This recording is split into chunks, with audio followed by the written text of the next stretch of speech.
잘 느끼지 못하고 잘 체험하지 못하지만 하나님이 우리와 함께 하신다고 하는 것, 하나님의 은혜가 우리와 함께 하신다는 것이 사실입니다. 참 신기합니다. 어제 우리는 요셉이 평생에 이제는 절대 빛을 볼 수 없는 감옥 속에서 평생을 보낼 것이라 생각했습니다. 아니, 사실은요, 우리가 인간적으로 모든 정황을 따져서 생각을 해볼 때 요셉은 살 수 없는 형편에 있었습니다. 요즘도 성범죄자를 얼마나 엄격하게 다루는지 어제 제가 그 말씀을 소개했는데, 이 요셉은 그야말로 성범죄자가 되었어요. 이 세상에서 가장 악한 죄악이 인신매매라 그랬습니다.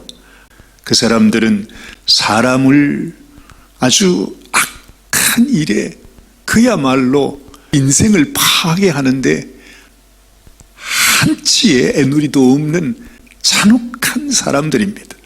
사람을 팔아서 그 장기를 꺼내서 그걸 판 사람들이, 그게 바로 인신매매단이라는 것입니다. 어린 아이들을 혹은 여인들을 누구라도, 여러분, 그것이 정말로 지금 우리가 살고 있는 이 세대에서 뭐 영화를 통해서 아니면 신문 기사를 통해서 뭐 온 세계에 뭐 한국, 중국, 아니 미국, 온 세계에 얼마나 그 죄악이 관영했던지, 우리가 얼마 전에는 Sound of Freedom 이라고 하는 영화가 나왔었죠. 헤어나올 수 없는 가장 잔혹한 죄악이 그것입니다. 그렇게 요셉이 붙들려 왔습니다. 그런데 거기에다가 이제는 성범죄자가 되었어요. 이건 그야말로 그 마귀가 그 인생을 쳐넣는 가장 그 깊은 감옥 중에서도 더 깊은 감옥으로 내려가 있는 요셉의 모습을 우리에게 보여주는 것입니다. 성범죄자도 뭐 동네 사람들을 한 것이 아닙니다. 세상의 애굽의 진위대장입니다.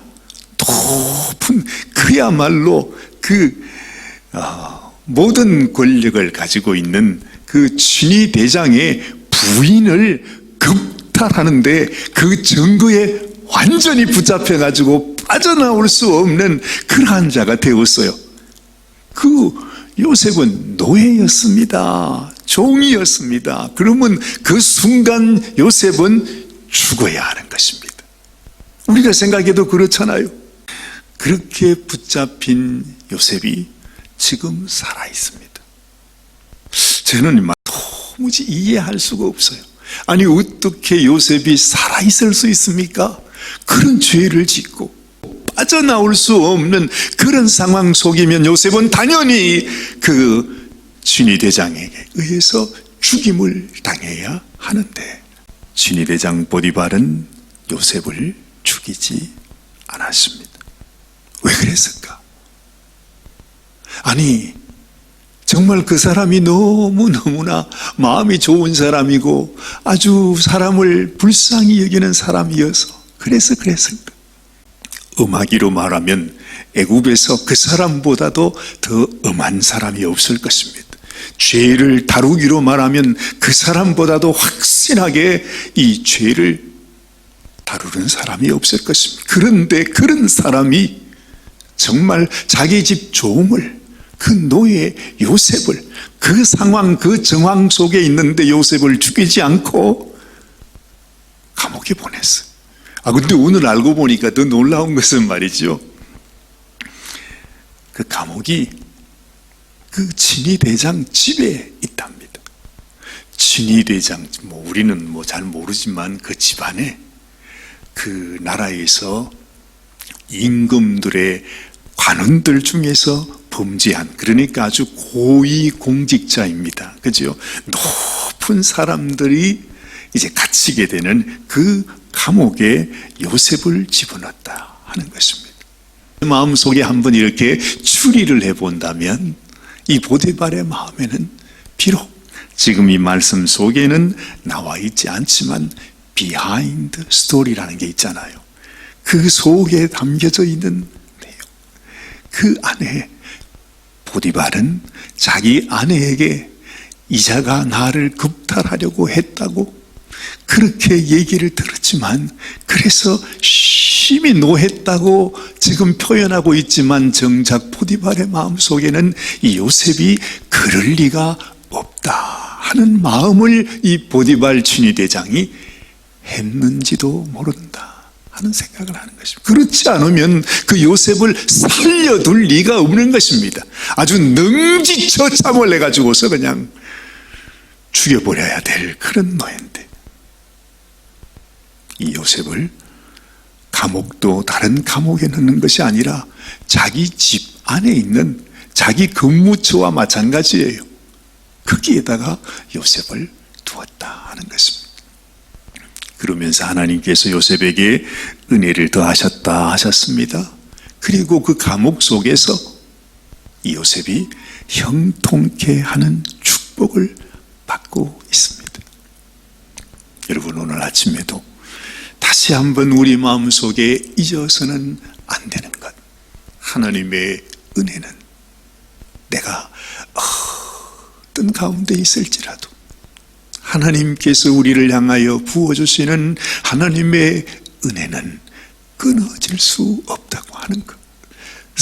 설사 내가 어떤 죄악 가운데 어떤 누명을 쓰고 어떤 상황 속에 있다 할지라도 하나님의 그 은혜가 그 감옥 속에 있는 요셉을 향하여 지금도 끊임없이 내려가고 있었다 하는 사실, 우리 인생에도 마찬가지입니다. 여러분, 우리가 어떤 형편에 있을지라도 하나님이 우리들에게 은혜 베풀어 주시기를 말씀하셨으면 그 은혜가 우리와 함께 있는 것입니다. 내가 먼저 아이고 내가 감옥에 들어왔네 하고 하나님 앞에 절망하고 원망하고 불평할 일이 없는 것입니다. 내가 어디에 있든지 어떤 상황 속에 있든지, 내가 잘 되든지 이 세상에서 못 되든지 형통하든지 내가 감옥 속에 쳐넣어지든지 상관없이 하나님은 여전히 우리와 함께 하고 계신다고 하는 것. 그런데 오늘 말씀 보니까 그 정도가 아닙니다. 오늘 자 여기 한번 보십시오. 그 후에 이제 40장 1절부터 나오는 말씀입니다. 애굽 왕의 술 맡은 자와 떡 굽는 자가 그들의 주인 애굽 왕에게 범죄를 했다 그럽니다. 지금 애굽 왕의 술 맡은 자, 떡 굽는 자는 그 애굽 나라에서 그야말로 1위와 2위를 다투는, 왕을 제외하고 말이죠, 그 왕 밑에서 가장 왕과 가까이에서 왕을 섬기는 그야말로 아주 고위 공직자입니다. 근데 이들이 뭘 잘못했는지 어쨌든 감옥에 들어왔는데, 그 감옥이 요셉이 갇혀 있었던 그 감옥이었다는 것입니다. 오늘 여기 보면 말이죠, 참 제가 이 말씀 보면서 참 내 마음에 저절로 웃음이 생겨나요. 정말 요셉을 죽일 만큼 아주 괘씸히 여겨가지고서는 이제는 전혀 이제 요셉과 보디발이 함께 할 수 있는 그런 길은 없다고 생각했어요. 근데 가만히 보니까 이 요셉이 보디발과 아주 가깝게 여전히 교제를 하고 있습니다. 이 보디발이 요셉을 아직도 귀하게 생각하고 있어요. 이 보디발이 이 요셉에게 아직도 가장 중요한 일을 요셉에게 부탁해서 요셉에게 맡겨가지고 네가 지금 감옥에 들어온 저분들을 네가 좀 수종 들어주거라. 이건 아무에게나 할 수 있는 일이 아니잖아요. 아니 자기 부인을 겁탈하려고 해가지고 감옥에 쳐넣어서 저놈 죽을 때까지 빛을 보지 못하도록 하라고 하는 그런 요셉이 아니라 감옥 속에 있는데도 불구하고 이 보디발은 여전히 요셉을 신뢰하고 요셉을 믿으면서 지금 너무너무 중요한 일 가운데 이 술 맡던 관원장과 떡 굽는 관원장이 수종드는 일을 맡겼다, 그렇게 말하죠. 오늘 4절 말씀 보십시오. 친위대장이 요셉에게 그들을 수종들게 하며 요셉이 그들을 섬겼더라, 그렇게 말하고 있어요.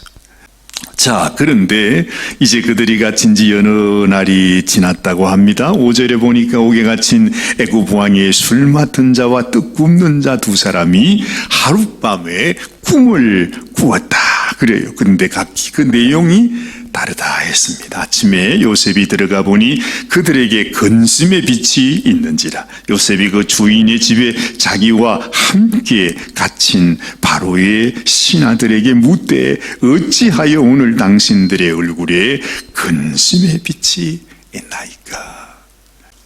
요셉은 지금 애굽 나라의 가장 높은 고위 공직자와 함께 갇혀 있답니다. 여러분, 우리 마음속에 느껴지는 게 있잖아요.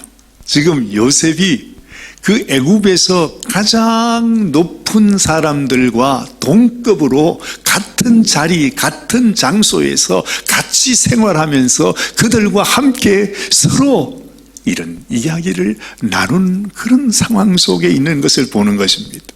우리가 어느샌가 모르게 하나님께서 이 요셉을 무언가 다른 일을 위해서 하나님이 사용하고 계시는구나 하는 것을 느끼게 되는 것이에요. 그런데요, 참 요셉이 사실은 자기가 꾼 꿈 때문에 자기의 비극이 어쨌든 비극입니다. 아직까지는 비극이 시작되었습니다.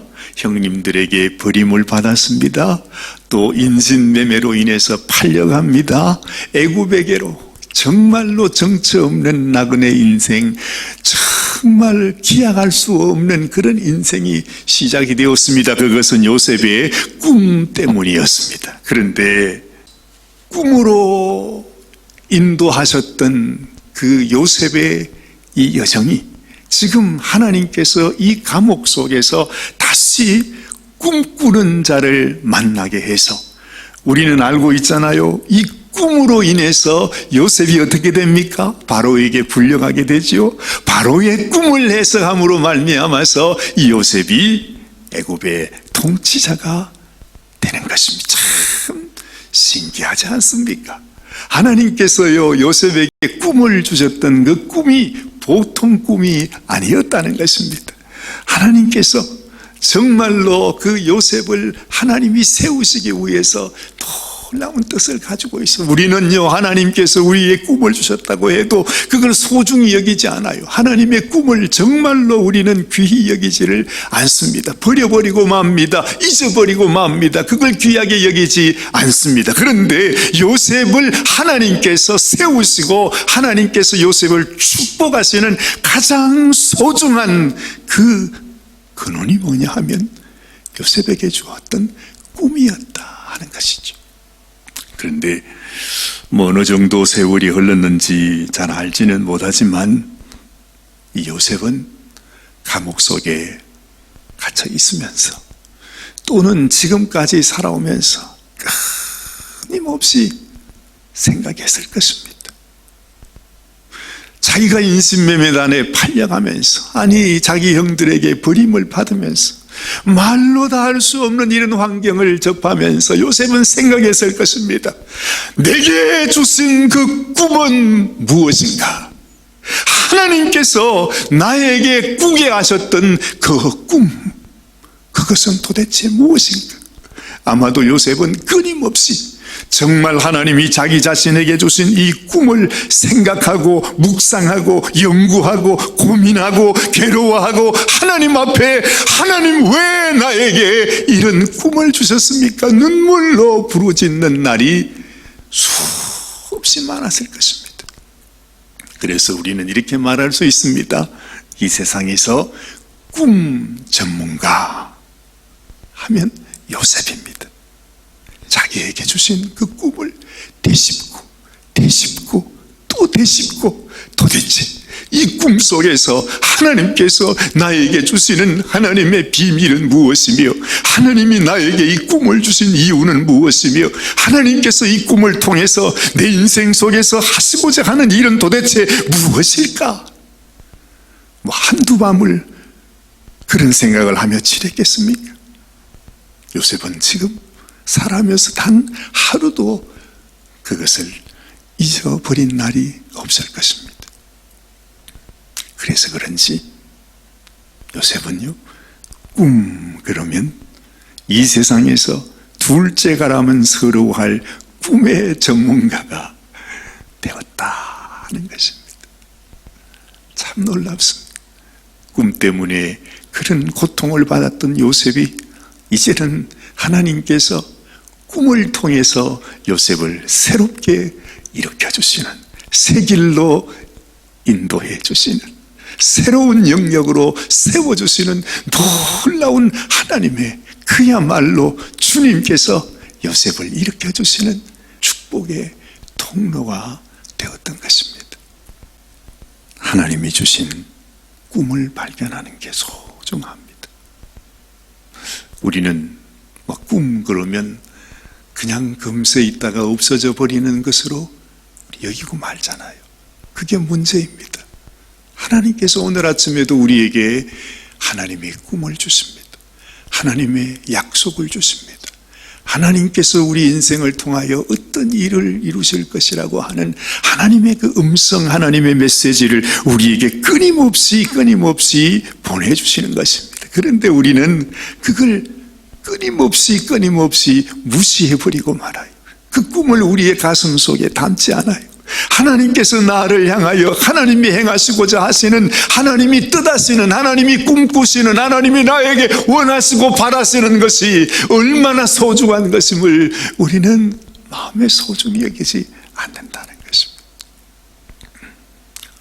그래서 요셉은 이 술 맡은 관원장과 떡 굽는 관원장이 도무지 이 꿈이 무슨 꿈인지, 무슨 의미인지 해석할 수가 없어서 너무너무 고민하고 있을 때 보란듯이 번말합니다. 꿈을 해석하는 것은 우리에게 있는 것이 아니라 하나님에게 있는 것입니다. 내게 당신의 꿈을 말해 주십시오. 내가 그 꿈을 해석해 드리겠습니다. 우리의 심령 속에 하나님이 주신 꿈을 해석할 수 있는 마음, 하나님의 마음, 하나님의 음성, 하나님의 메시지를 내 마음에 깊이 깨닫고, 하나님, 내가 비록 가족들에게 버림을 받고 내가 이국 땅으로 팔려와도 하나님께서 나를 향하여 주신 하나님의 그 꿈을 제가 아직도 버리지 않습니다. 간직하고 있습니다. 하나님께서 나에게 도대체 이 꿈을 주시면서 나를 어디로 인도하시는지 내가 알고 싶습니다. 요셉은 어떤 형편 가운데 있을지라도 하나님을 바라보고 하나님의 꿈을 가슴에 간직하면서 항상 주님 앞에 깨어 있었던 것을 우리는 알게 됩니다. 요셉은 이 꿈으로 인해서 그 인생의 가장 밑바닥인 감옥 속에서 바로 앞으로 나아가게 되는 기회를 얻습니다. 하나님께서 요셉에게 허락해 주신 놀라운 축복의 문이 아닙니까? 우리가 하나님의 이 귀한 하나님의 뜻을 깨닫고 주의 음성을 들으면서 나가게 될 때, 아무리 우리 인생이 암울한 감옥 가운데 있다 할지라도 한순간에 하나님은 우리에게 새로운 길을 여시는 것입니다. 새로운 형편을 주시는 것입니다. 새로운 은혜와 새로운 축복을 부어주시는 하나님이신 것을 우리는 이 말씀을 통해서 깨닫게 되는 것입니다. 우리도 요셉처럼 하나님이 주신 꿈을 다시 생각하십시다. 다시 묵상하십시다. 그냥 원망하고 근심하고 불평하고 그렇게만 머물러 있지 말고 하나님의 깊은 뜻을 분별할 때 우리 인생에게 새로운 길이 열린다는 것을 다시 한번 기억하면서 오늘 이 아침에도 하나님 앞에 기도하는 귀한 이 시간이 되시기를 바랍니다. 기도하십시다. 하나님, 정말 하나님이 인생을 인도하시는 것이 얼마나 오묘한지 정말 놀랍습니다. 처음에는 하나님께서 요셉에게 왜 그런 꿈을 주었는지, 그 꿈 때문에 온갖 일들이 일어나고 그 꿈 때문에 일어나지 말아야 될 일들이 일어나서 요셉이 세상에 그 아버지에게 죽임을 당한 자로 알려지고, 또한 요셉은 이국 땅에 팔려가고 이제는 다시는 돌아갈 수 없는 그런 수렁에 빠지게 되었는데도 하나님께서는 그 가운데 오히려 요셉에게 그 꿈을 통해서 하나님의 놀라운 축복의 길로 인도하신 것을 우리는 봅니다. 하나님, 이 시대를 살아가면서 우리의 마음속에 하나님이 주시는 꿈, 하나님의 메시지, 하나님의 뜻, 하나님의 음성을 들을 줄 아는 저희들이 되게 하여 주시옵소서. 내가 고난 가운데 하나님을 바라보았던 그 하나님의 꿈을 해석하는 마음, 그 지혜가 우리 인생에게도 있어서 하나님 환난 많은 이 세상 속에서도 하나님의 분명한 꿈을 깨닫고 그 주의 인도하심을 따라서 우리도 형통의 길로 나아가는 요셉이 경험했던 놀라운 축복을 우리도 함께 경험하는 은혜를 허락하여 주시옵소서. 오늘도 우리를 사랑하시는 주님 앞에 모든 감사와 영광을 올려드리옵고 우리 주님 예수님의 귀하신 이름 의지하여 간절히 기도드리옵나이다. 아멘, 아멘, 아멘.